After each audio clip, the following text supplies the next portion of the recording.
Hello everyone, welcome to my YouTube channel. तो आज की हम इस वीडियो में स्टार्ट करेंगे हमारे मौर्यन एम्पायर को, जिसमें हमने लास्ट लेक्चर में पढ़ा था मौर्यन एडमिनिस्ट्रेशन में सप्तांग थ्योरी के 6 पॉइंट्स को कवर कर लिया था। आज हम सप्तांग थ्योरी के लास्ट पॉइंट मौर्यन एडमिनिस्ट्रेशन के जो है वो लास्ट पॉइंट को हम यहाँ पर डिस्कस करेंगे।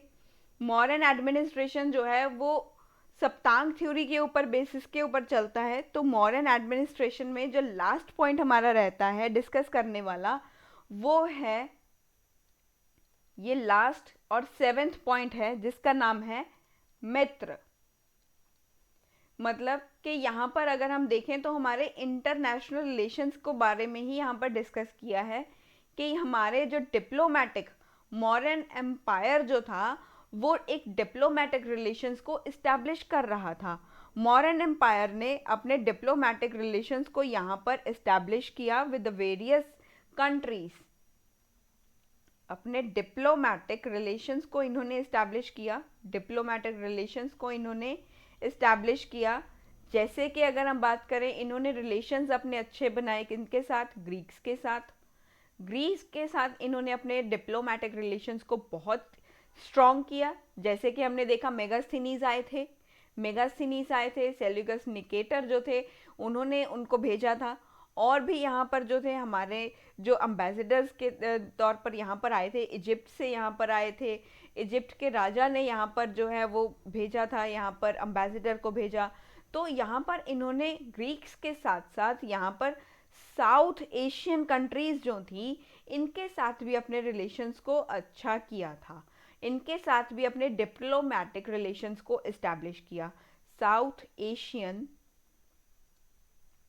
कंट्रीज के साथ भी इन्होंने अपने रिलेशंस को यहाँ पर इस्टेब्लिश किया। जैसे कि आज हमारा इंडिया जो है वो अलग अलग कंट्रीज के साथ अपने डिप्लोमेटिक जो रिलेशंस हैं उनको इस्टेब्लिश कर रहा है। बहुत सारी कंट्रीज के साथ जो है वो हमारे जो पीएम हैं नरेंद्र मोदी, वो जाकर के रिलेशंस जो हैं वो इस्टेब्लिश करते हैं। वो जो है मीटअप्स में जाते हैं। कितने यहाँ पर जो है हमने जो जैसे कि ब्रिक्स हो गया, इतनी इंटरनेशनल कॉन्फ्रेंसेस हमने की हैं, यूएन जो यूनाइटेड नेशंस की कॉन्फ्रेंसेस हैं उसमें जाते हैं।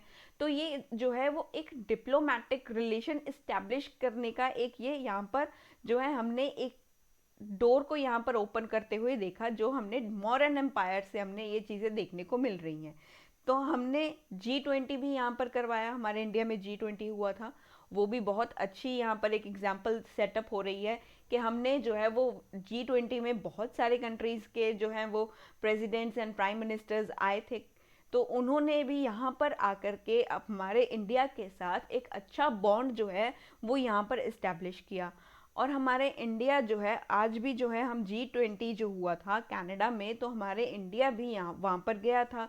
तो जिसमें जो है हमने कंट्रीब्यूशन दिया कि हमारे भी अच्छे रिलेशंस हैं, हमने भी एक अच्छे डिप्लोमेटिक रिलेशंस जो हैं वो अलग अलग कंट्रीज़ के साथ इस्टेब्लिश किए हुए हैं। तो यहाँ पर जो है मौर्यन एम्पायर ने भी बहुत अच्छे जो थे वो डिप्लोमेटिक रिलेशंस को यहाँ पर इस्टेब्लिश किया हुआ था। तो कौटिल्य भी यहाँ पर हमें डिस्कस यहाँ पर कहते हैं कि जो हमारी इंटर स्टेट पॉलिसीज़ हैं वो हमें कैसी रखनी चाहिए, क्या क्या होना चाहिए एक इंटर स्टेट पॉलिसीज़ में।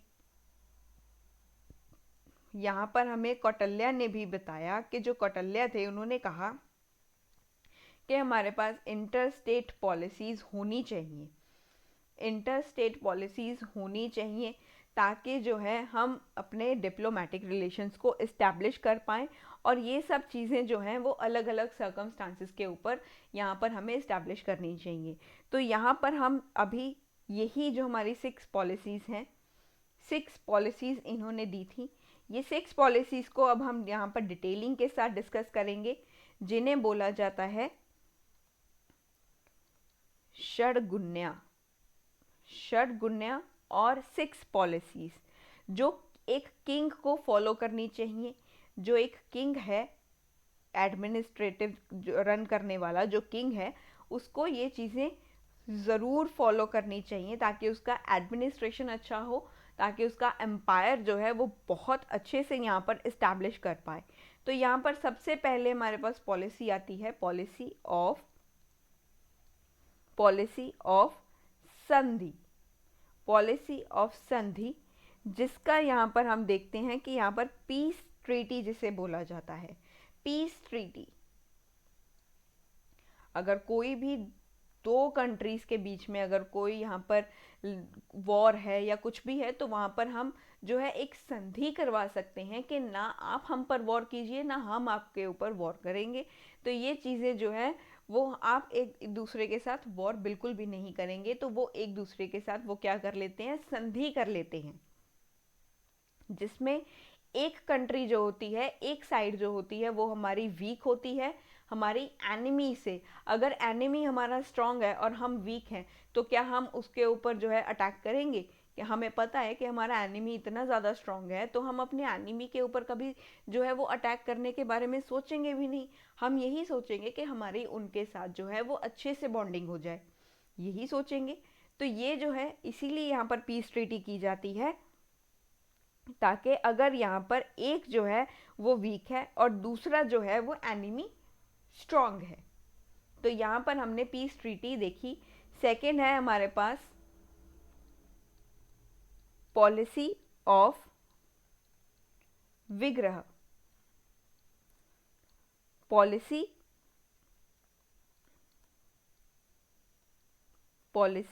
Of hostility, policy of hostility. ये तब फॉलो होनी चाहिए अगर एक स्ट्रांग है एनिमी से, हमारी एनिमी जो है वो इतनी स्ट्रांग नहीं है, हम ज़्यादा स्ट्रांग हैं, तो यहाँ पर जो है हम पॉलिसी ऑफ हॉस्टिलिटी को फॉलो कर सकते हैं, क्योंकि हमें पता है हमारी एनिमी जो हमारी एनिमी कंट्री है वो इतनी ज़्यादा स्ट्रांग नहीं है। अगर हम उसके ऊपर अटैक भी कर देंगे तो फिर वो इतना ज़्यादा जो है हमें कोई नुकसान नहीं हो पाएगा। तो ये तब एक पॉलिसी यहाँ पर जो है वो साइन की जाती है। थर्ड आती है हमारे पास, थर्ड है policy of asana, policy of keeping quiet. ये तब फॉलो करनी चाहिए जब दोनों की जो पावर है वो इक्वल है, जब दोनों की पावर इक्वल आ जाए। तो यहाँ पर जो है दोनों कंट्रीज को पता है कि भी मैं भी इतने, मेरे पास जो है वो यहाँ पर न्यूक्लियर वेपन मेरे पास भी उतने ही है और उतने ही पावरफुल है जितने सामने वाले एनिमी कंट्री के पास हैं। अगर वो भी एक दूसरे के पास, आपके पास न्यूक्लियर वेपन्स इतने पावरफुल हैं, दोनों के पास सेम लेवल के जो हैं वो न्यूक्लियर पावर हैं, same level of defensive system है, सेम लेवल ऑफ जो पावर है वो है आपके पास, और यहाँ पर जो है आपके पास जो है वो इकोनॉमी इतनी अच्छी है, दोनों की इकोनॉमी एकदम बराबर के ऊपर है। इतनी इकोनॉमी आपकी है, उतनी ही इकोनॉमी आपकी एनिमी की है। तो यहाँ पर जो है वो चुप रहने में ही ज़्यादा भलाई होगी। तो यहाँ पर दोनों का शांत रहना, दोनों का चुप रहने में ही ज़्यादा भलाई होगी, क्योंकि अगर एक दूसरे के साथ आपने वॉर किया तो आपका भी नुकसान होगा, सामने वाले का भी नुकसान होगा, और वहाँ पर रहने वाले लोगों का भी नुकसान होगा। वो तो होगा ही, और जो आसपास के लोग होंगे, आसपास के भी लोग होंगे, तो वो भी जो है वो तबाह हो जाएंगे, और पूरे मैप के ऊपर, पूरी अर्थ के ऊपर ये मैप ही ख़त्म हो जाएगा। जो ये हमारा आज हम देखते हैं ना, अलग अलग कंट्रीज़ के मैप जो बन रहे हैं, तो अगर दोनों कंट्रीज़ बराबर के उनके जो है वो एकदम टक्कर की है, वो एकदम बराबर का है, एकदम लेवल हमारा सेम है, ठीक है, अगर वो भी जो है एकदम अच्छा है, उसके पास इकोनॉमिक स्ट्रक्चर उसका भी अच्छा है और उसका भी अच्छा है, और जो है वो न्यूक्लियर वेपन उसके एक कंट्री के भी अच्छे हैं और दूसरी कंट्री के भी अच्छे हैं, तो यहाँ पर क्या होगा कि दोनों में फाइट हो जाएगी। अब दोनों में फाइट होगी यहाँ पर, तो इससे क्या होगा, एक्सप्लोजन होगा, दोनों कंट्रीज तबाह हो जाएंगी।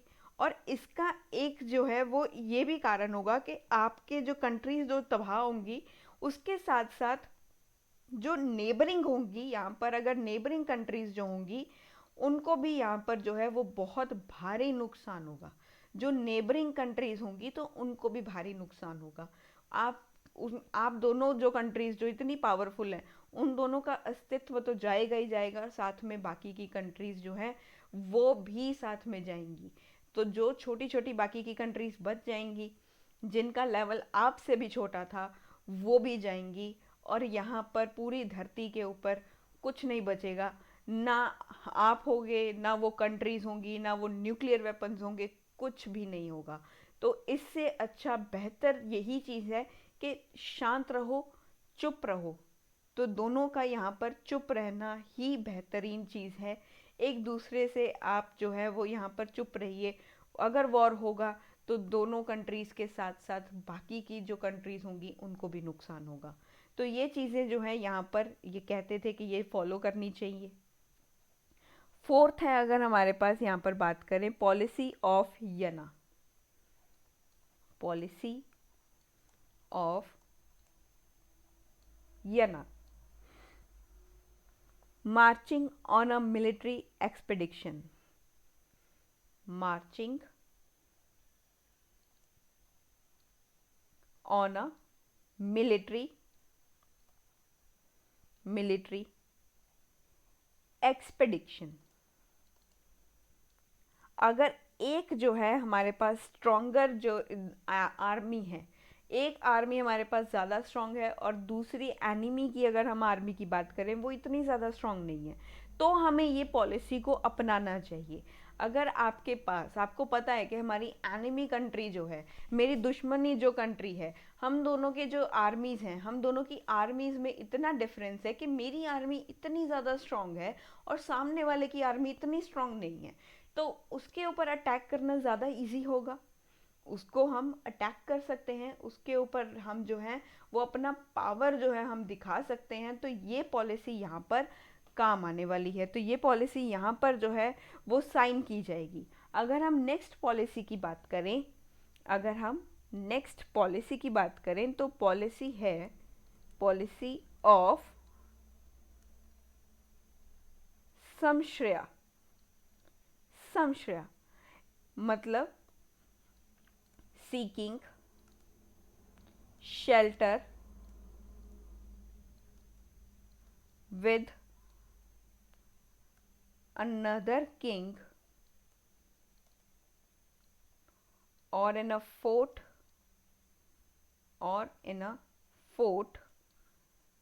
if one is very weak। अगर आप यहाँ पर जो है वो शेल्टर लेना, किसी अन्य राजा के यहाँ पर जाके उसके किले में जा कर के यहाँ पर आप शेल्टर ले रहे हो कि हमारी रक्षा करो, हमें बचाओ, तो यहाँ पर ये जो है वो पॉलिसी साइन की जाती थी। और आप जो है वो बहुत ही ज़्यादा वीक हो, आपको डर लग रहा है कि सामने वाला आ रहा है, वो आपसे थोड़ा कम ही जो है वो इतना ज़्यादा पावरफुल नहीं है, अगर स्ट्रांग भी कहें तो मतलब इतना स्ट्रांग नहीं है, लेकिन आपसे पावरफुल है, आपसे पावरफुल है। और आप जो है वो उससे जो है वो डर रहे हो कि हमारे ऊपर ये अटैक कर देगा, हमारे राज्य का क्या होगा, ये कैसे होगा, मैं क्या करूँगा, मेरे पास तो आर्मी नहीं है, मैं कैसे लड़ाई करूँगा, मुझे तो पीस जो है, मैं तो पीस लविंग हूँ, मुझे तो शांति चाहिए, मैं तो शांति से हर चीज़ को करता हूँ। तो यहाँ पर जो है वो एक डिप्लोमेटिक रिलेशंस का इस्टेब्लिश होना बहुत ही ज़रूरी है। इसीलिए ये पॉलिसी को यहाँ पर जो है वो बनाया गया, ताकि ऐसी सिचुएशंस में ये पॉलिसी को हम यहाँ पर साइन कर सकें। तो अगर हम नेक्स्ट पॉलिसी की बात करें, सिक्स्थ पॉलिसी जो है वो है double policy of double policy of द्वेदी भावा। द्वेदी भावा, डबल पॉलिसी ऑफ द्वेदी भावा मतलब पॉलिसी ऑफ पीस संधि with one king and hostility. Policy of peace with one king and hostility with another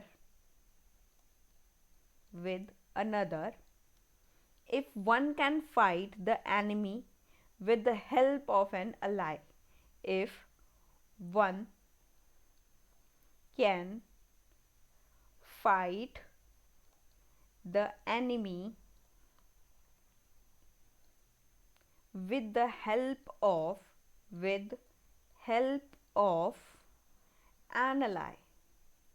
यहाँ पर जो है वो आपने एक पीस जो है वो पीस की जो संधि है, पॉलिसी ऑफ संधि और पॉलिसी ऑफ विग्रह को यहाँ पर दोबारा से लागू किया।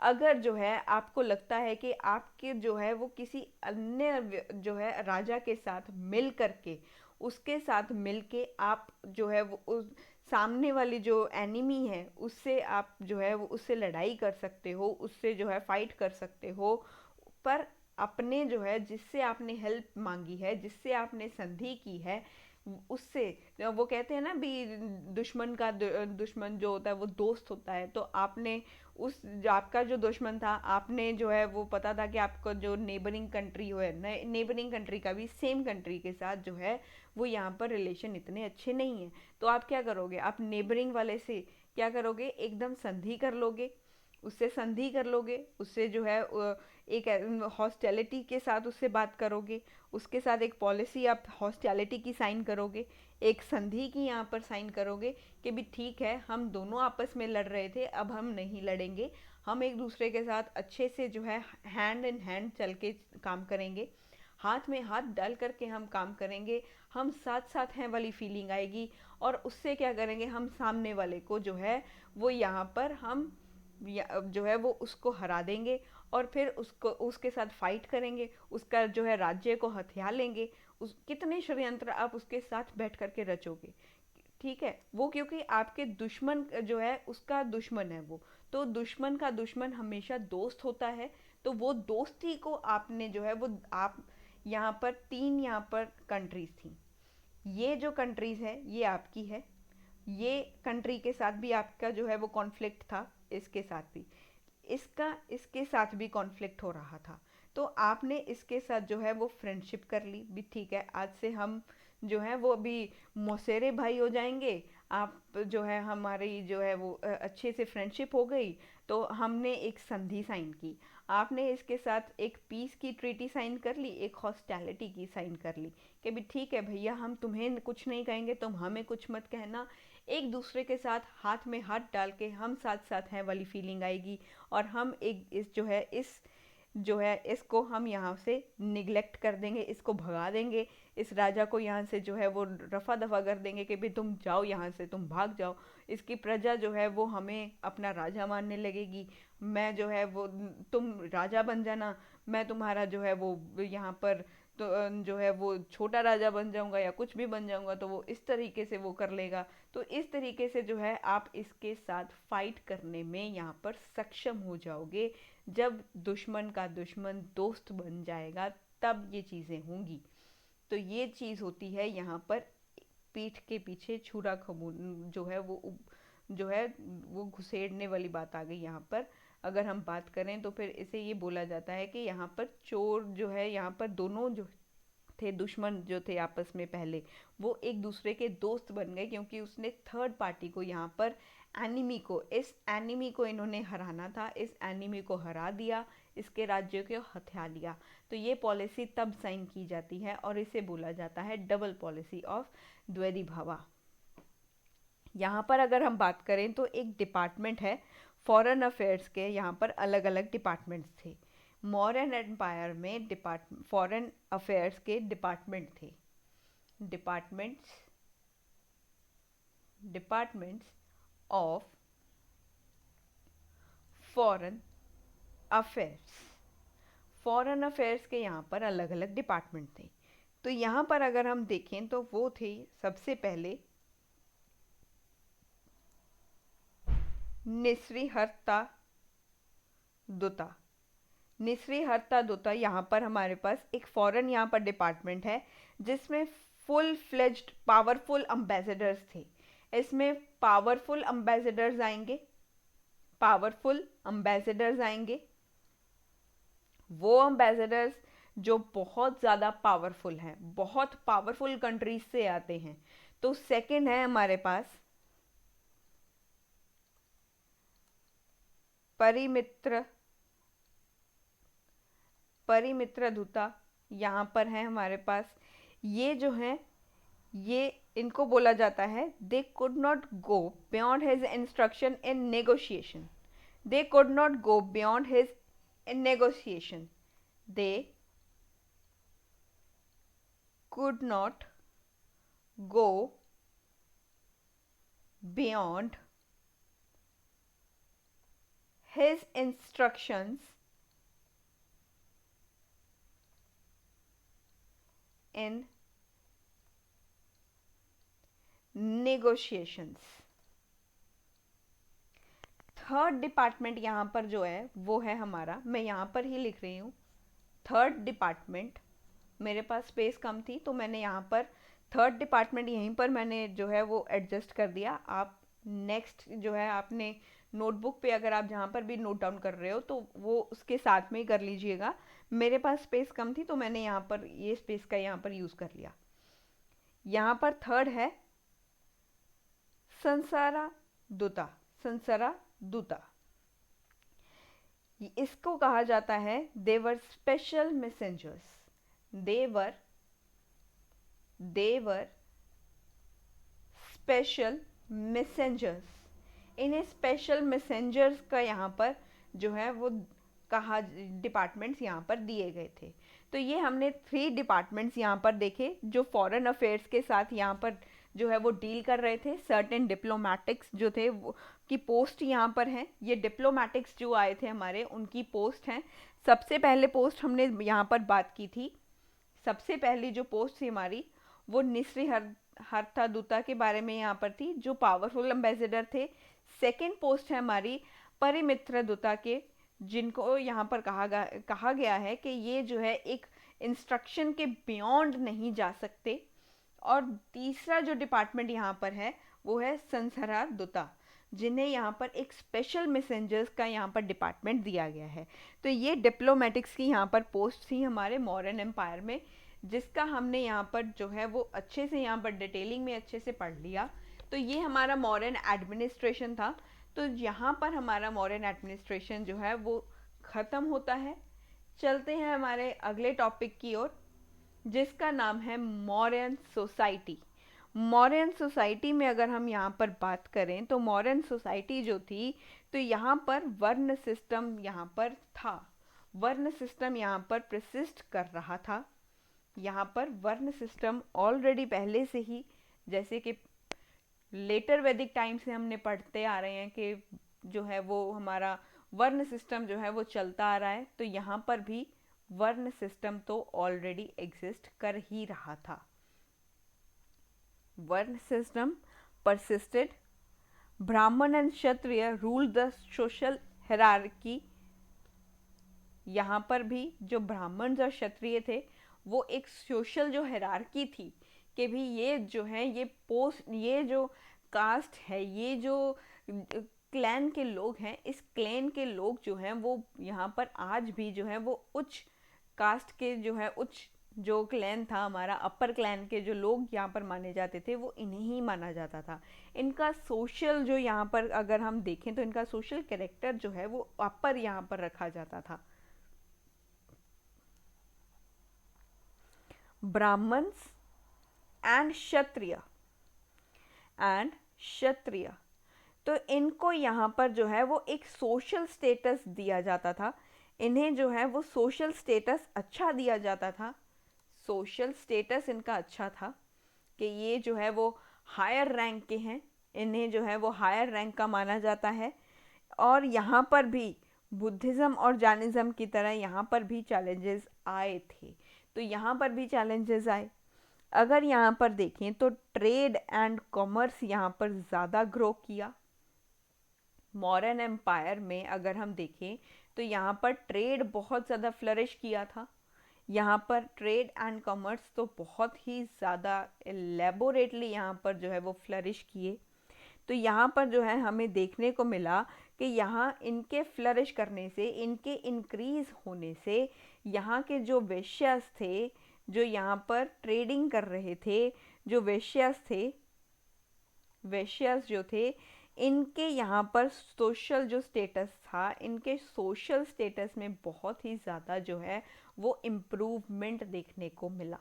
इनके सोशल स्टेटस में इम्प्रूवमेंट देखने को मिला क्योंकि यहाँ पर ट्रेड बहुत अच्छे से फ्लोरिश कर रहा था। तो यहाँ पर वेश्यास का यहाँ पर ट्रेडिंग जो था, इनका ट्रेडिंग यहाँ पर ग्रो किया। इन्होंने ट्रेड किया तो यहाँ पर ट्रेडिंग सेंटर्स ग्रो किए थे, ट्रेडिंग यहाँ पर ग्रो किया। और अगर हम यहाँ पर देखें तो जो शूद्र थे ये भी यहाँ पर एग्रीकल्चर और आर्टिसनल एक्टिविटीज़ में यहाँ पर इन्वॉल्व हो रहे थे। तो अगर हम यहाँ पर हमारे शूद्रस की बात करें, जो हमारा शूद्र थे, तो यहाँ पर इन्होंने इन्वॉल्वमेंट शो किया कि ये यहाँ पर एग्रीकल्चर एक्टिविटीज़ परफॉर्म कर सकते हैं। इन्होंने अपनी इन्वॉल्वमेंट जो थी वो यहाँ पर शो की कि ये यहाँ पर एग्रीकल्चरल एक्टिविटीज़ को परफॉर्म कर रहे थे, एग्रीकल्चरल एंड आर्टिसनल एक्टिविटीज़। और ये पोट्री वगैरह भी कर रहे थे तो आर्टिसनल एक्टिविटीज़ भी करेंगे। बहुत सारी ऐसी आर्टिसनल, अकेला पोट्री ही नहीं होता, और भी बहुत सारे यहाँ पर जो हैं आर्टिस्टिक चीज़ें जो थी, जैसे वीविंग, स्पिनिंग, और यहाँ पर और भी जो आर्टिस्टिक चीज़ें यहाँ पर आती हैं, उनको यहाँ पर ये इलेबोरेटली काम कर रहे थे इन चीज़ों के ऊपर। आर्टिसनल एक्टिविटीज़ ये परफॉर्म कर रहे थे। तो यहाँ पर जो है इस पूरे मौर्यन काल के दौरान, हमने मौर्यन पीरियड की अगर हम बात करें तो इस पीरियड में हमने देखा कि यहाँ पर increase in number of untouchables भी हमें यहाँ पर दिखाई दिए, क्योंकि यहाँ पर अनटचेबल्स जो थे, शूद्र जो थे, इनके नंबर में भी यहाँ पर हमें वृद्धि देखने को मिली, वो ज़्यादा हमें दिखाई दिए।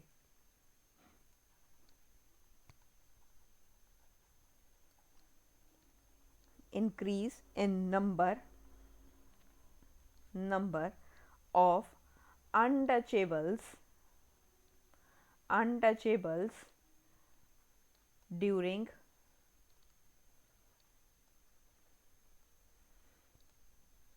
Modern times. तो यहाँ पर इनका यहाँ पर नंबर भी हमें इंक्रीज़ होता दिखाई दिया, जैसे कि हमने यहाँ पर इंक्रीज़ होते दिखाई दिए जो चंडालास हुआ करते थे, यहाँ पर चंडालास एंड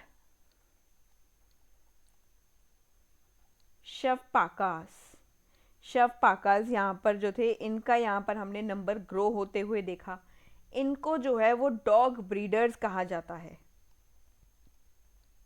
इन दोनों जो कैटेगरीज थी, ये शूद्र की कैटेगरीज थी, अनटचेबल्स की कैटेगरीज थी, तो इन्हें डॉग ब्रीडर्स कहा जाता है, डॉग ब्रीडर्स। तो यहाँ पर जो है इनकी जो है वो नंबर में यहाँ पर हमें इंक्रीज देखने को मिला। अगर हम यहाँ पर देखें तो हमें कोई भी मेंशन नहीं मिलता, there is no mention of either varna or sati in the Ashokan edicts. जो अशोका की एडिक्ट्स थी, अगर हम अशोकन एडिक्ट्स की यहाँ पर अगर हम बात करें, अशोकन एडिक्ट्स की अगर हम बात करें, तो इनमें हमें कहीं भी ये मेंशन नहीं मिलता, no mention of either varna or सती।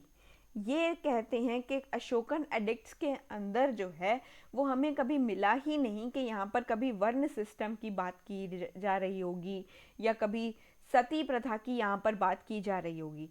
तो ये जो थे ये हमें यहाँ पर बिल्कुल भी दिखाई नहीं दे रहे थे। अशोकन एडिक्ट्स में इनके बारे में कभी लिखा ही नहीं गया था। तो यहाँ से हमें भी एक चीज़ पता चल रही है यहाँ के जो हमारी सोसाइटी के बारे में। और अगर हम यहाँ पर बात करें मेगास्थनीज की, मेगास्थनीज इंडियन सिविलाइजेशन की जो यहाँ पर अगर हम उनकी प्रेज़ के बारे में देखें, उन्होंने प्रेज़ की, हमारे सिविलाइजेशन की इन्होंने प्रेज़ की। इन्होंने यहाँ पर कहा कि यहाँ पर तो कोई स्लेव्स थे ही नहीं, इन्होंने यहाँ पर स्लेव्स के ना होने का दावा किया। इन्होंने हमारी इतनी प्रशंसा की, मॉडर्न एडमिनिस्ट्रेशन की इतनी प्रशंसा की, हमारे इंडियन सिविलाइजेशन की इतनी ज़्यादा यहाँ पर जो प्रशंसा थी वो इतनी की कि यहाँ पर इन्होंने कहा कि स्लेव्स तो थे ही नहीं, बल्कि ये चीज़ तो बिल्कुल ही झूठ है, यहाँ पर स्लेव्स थे। ये एक आयरनी है, ये एक मजाक के तौर पर कहा गया है। हो सकता है मेगास्थनीज कभी अपने कमरे से बाहर ही ना निकले हों, हो सकता है उन्हें कभी उन्होंने चीज़ों को उन्होंने कभी मुआयना ही ना किया हो, कभी उन्होंने वो चीज़ें देखी ही ना हो। उनको ये लगता हो कि ये सभी जो हैं वो खुश होकर के यहाँ पर काम कर रहे हैं, उनको वेजेस मिल रहे हैं, इसीलिए ये लोग काम कर रहे हैं। उनको कुछ भी लग सकता है, वो यहाँ पर कभी, मुझे नहीं लगता कि उन्होंने कभी चीज़ों को अच्छे से देखा। एक आयरनिकली ये चीज़ यहाँ पर दिखाई दे रही है कि यहाँ पर स्लेवरी कभी थी ही नहीं। मौर्य काल में इन्होंने कहा भी कभी स्लेवरी थी ही नहीं, बल्कि यहाँ पर जो थे स्लेव्स प्रेजेंट थे, स्लेवरी देखी गई थी। यहाँ पर इंडिया में स्लेवरी जो थी, slavery did exist in India. यहाँ पर इंडिया में स्लेवरी देखी गई। लोग कहते हैं इंडिया में स्लेव्स थे, ये कह रहे हैं इंडिया में स्लेव्स थे ही नहीं। हो सकता है ये इतनी ज़्यादा चीज़ों को एग्जैजरेट करके लिखते थे कि इनको बड़ा मज़ा आता था, भी ठीक है भाई ऐसा लिख दो। हो सकता है ऐसा हो रहा हो, पता नहीं इनको सपने में ये चीज़ें दिखाई दे रही थी, पता नहीं इनको हकीकत में ये चीज़ें दिखाई दे रही थी, पता नहीं कभी इन्होंने कमरे से अपने बाहर निकल कर दुनिया ही नहीं देखी कि भी इंडिया में चल क्या रहा है।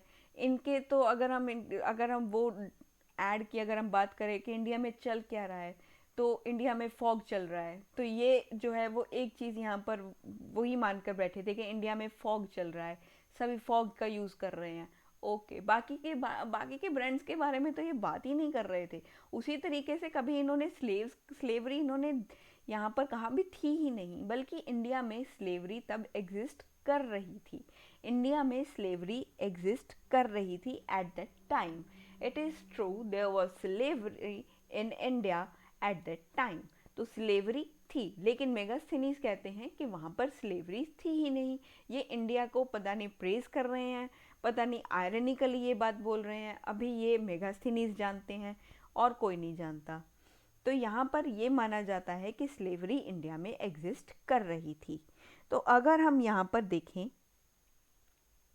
अगर हम ये देखा जाए तो यहाँ पर जो थे वो बोला जाता था कि यहाँ पर when addressing the Dhamma, Ashoka addicts जो थे, इन्होंने कहा कि हर जो इंसान है उनको रिस्पेक्ट मिलनी चाहिए, चाहे वो दास हैं, दासीज हैं, चाहे वो भत्रिकाज हैं, कुछ भी हैं, वो सर्वेंट हैं, तो उनको भी उतनी ही रिस्पेक्ट मिलनी चाहिए जितनी हर एक इंसान जो है वो डिज़र्व करता है कि वो रिस्पेक्ट उसको मिले।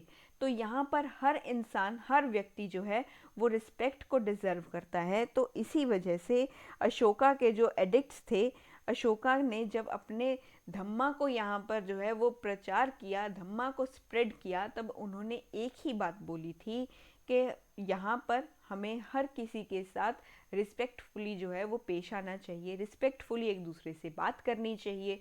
तो ये जो है, चाहे वो आपके सर्वेंट हैं, चाहे वो आपके घर पे कोई काम करने वाली मेड आ रही है, you should be respectful to that person, क्योंकि वो आपके घर आकर के आपका काम कर रहे हैं, उनका काम नहीं है। वो अपने घर का काम भी कर रहे हैं और आपके घर का काम भी आकर के कर रहे हैं। इसीलिए जब भी कोई आपके घर पे आए, चाहे वो आपकी मेड है, चाहे वो कोई मर्जी है, चाहे वो आपके गार्डनर हैं, आपके ड्राइवर हैं, कोई मर्जी हो, आप उनको उतनी ही रिस्पेक्ट दीजिए, क्योंकि एक तो वो आपसे एज में भी बड़े हैं और आपसे एक्सपीरियंस में भी बड़े हैं। तो इसी वजह से हमें सबको रिस्पेक्ट देना चाहिए, and they too deserve respect, क्योंकि वो आपके घर का काम कर रहे हैं, कि आपसे नहीं हो पा रहा है इसीलिए वो कर रहे हैं। आपको वो जो है वो एकदम से जो है आलस आता है अपने घर का काम करने में, इसीलिए वो आकर के आपके घर का काम कर रहे हैं। You should be respectful to that persons which are serving you and which are your servants, and they are serving you. You should be thankful to that persons. तो यहाँ पर इन्होंने भी यही कहा, अशोका के जो एडिक्ट्स थे, अशोकन एडिक्ट्स में भी यही लिखा गया था, अशोकन एडिक्ट्स जो थे इन्होंने भी यही लिखा कि यहाँ पर रिस्पेक्ट जो है वो हर किसी को मिलने का अधिकार है। रिस्पेक्ट फॉर दास, भटकास और भत्रिकास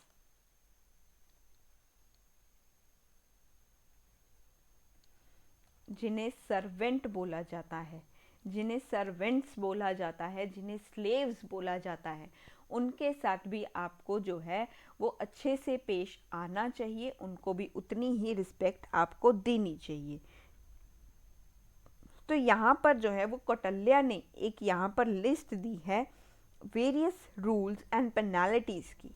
वेरियस रूल्स और जो पेनाल्टीज़ यहाँ पर लगाई जाती थी उनके यहाँ पर कौटिल्य ने यहाँ पर जो है वो एक लिस्ट प्रोवाइड किया हमें, जिसके अंदर उन्होंने बताया है कि यहाँ पर if rules are violated for the treatment of male and female slaves, तो यहाँ पर रूल्स और यहाँ पर जो है वो पेनल्टीज़ यहाँ पर चार्ज की जाएंगी अगर आपने यहाँ पर जो है मेल और फीमेल स्लेव्स की जो ट्रीटमेंट है, आपने उनके रूल्स को यहाँ पर फॉलो नहीं किया, उनकी रिस्पेक्ट नहीं की, तो ये चीज़ों को फॉलो ना करने पर आपको दंडित किया जाएगा, आपको पेनल्टीज़ जो है वो पे करनी होंगी। तो यहाँ पर ये चीज़ें भी यहाँ पर मेंशन की हुई हैं। जैसे कि अगर हम देखें तो यहाँ पर अगर एक प्रेग्नेंट स्लेव है, अगर उसका यहाँ पर वो सोल्ड की जाती है तो विदाउट मैटरनिटी लीव, तो ये एक अपराध है, ये एक गलत चीज़ है, क्योंकि आप एक प्रेग्नेंट स्लेव, जो लेडी स्लेव है जो प्रेग्नेंट है, आप उसको सोल्ड कर रहे हो, उसकी सेलिंग कर रहे हो, तो वो चीज़ गलत है, क्योंकि उसको जो है वो मैटरनिटी लीव चाहिए। तो वहाँ पर मैटरनिटी लीव उनको मिलनी चाहिए। वो भी एक जो है वो एक इंसान है, उनके अंदर भी जो है वो फीलिंग्स हैं, वो भी चाहती हैं कि उनको जो है वो एक लीव मिले, उनको भी मैटरनिटी लीव मिलनी चाहिए। तो ये चीज़ें जो थी वो कौटिल्य ने यहाँ पर बताई थी। अगर यहाँ पर उन्होंने एक और चीज़ बताई है कि यहाँ पर when a dasi bore her master a son, then the child was also considered the father's legitimate child। अगर यहाँ पर कोई भी स्लेव गर्ल है, जो स्लेवरी यहाँ पर जो परफॉर्म कर रही है, जो फीमेल स्लेव है, जो फीमेल स्लेव होगी, अगर उसका फीमेल स्लेव और किंग का अगर यहाँ पर कोई रिलेशन यहाँ पर इस्टेब्लिश हो रहा है, इंटीमेशन अगर कोई हो रहा है, तो उनका अगर यहाँ पर इन दोनों का यहाँ पर बेटा आ जाए, इनका बेटा आ जाए, अगर इसने एक बेटे को जन्म दिया, तो ये जो बेटा होगा वो राजा का लेजिटिमेट सन बन जाएगा। तो वो राजा का लेजिटिमेट सन ही बन जाएगा, क्योंकि उसके अंदर राजा का ही खून होगा। तो ये जो है वो स्लेव फीमेल अगर है और किंग अगर, दोनों इंटीमेशन से अगर यहाँ पर इनका एक बेटा यहाँ पर पैदा हुआ, इनका यहाँ पर बेटा अगर आया, तो ये किंग का ही लेजिटिमेट यहाँ पर चाइल्ड हो जाएगा, तो किंग उसके फादर हो जाएंगे।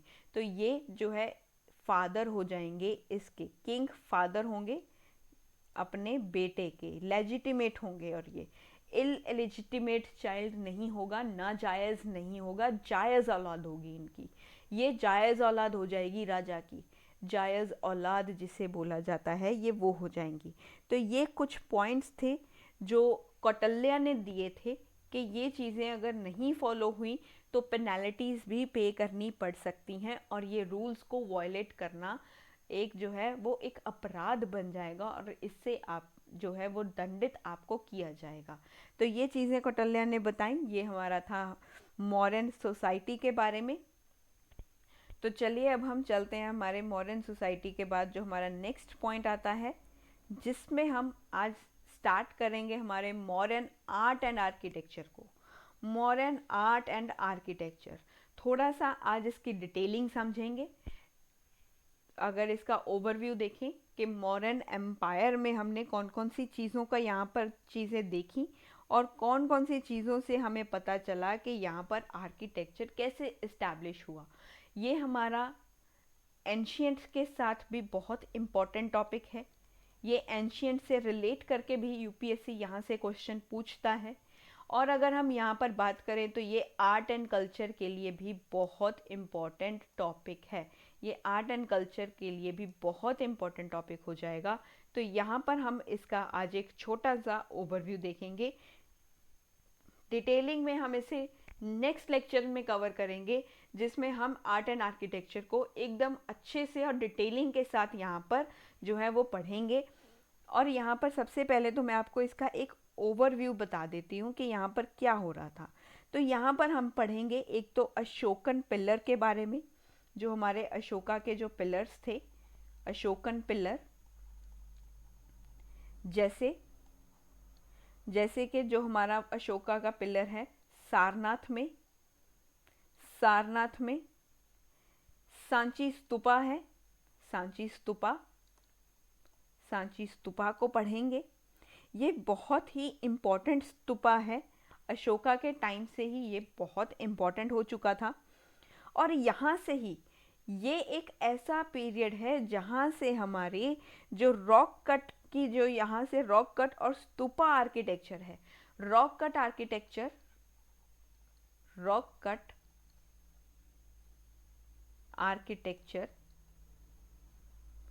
एंड स्तूपा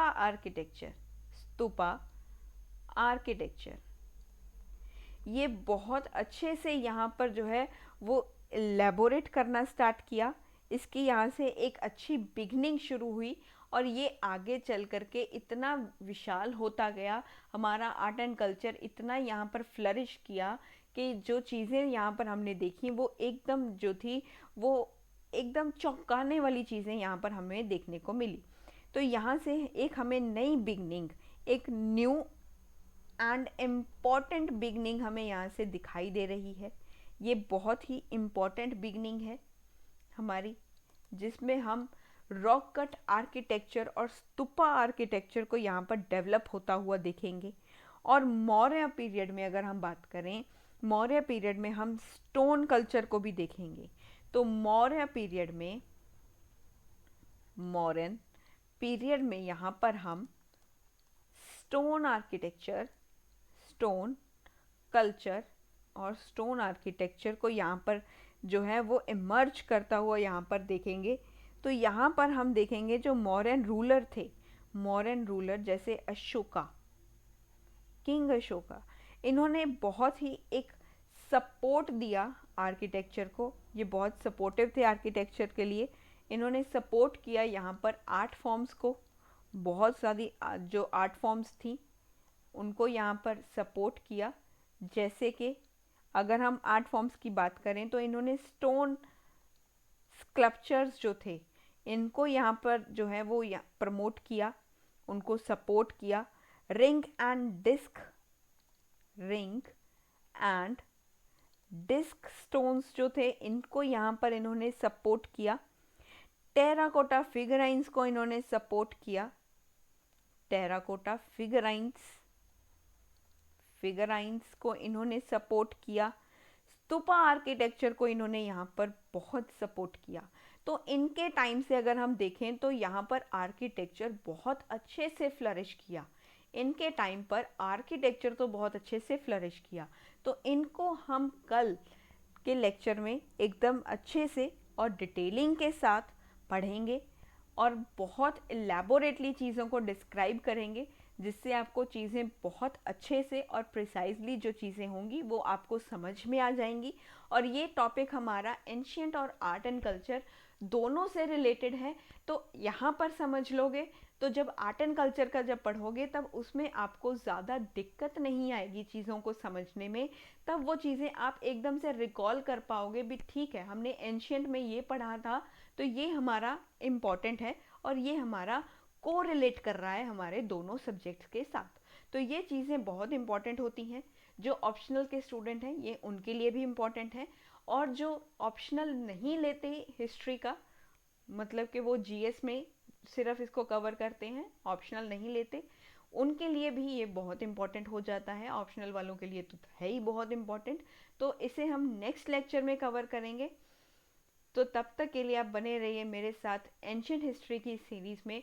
अगर ये वीडियो अच्छी लगी हो तो इस वीडियो को शेयर ज़रूर करना, and do subscribe the channel if you like the video, and hit the bell icon and press the subscribe button. Thank you and keep watching my YouTube channel. Thank you once again.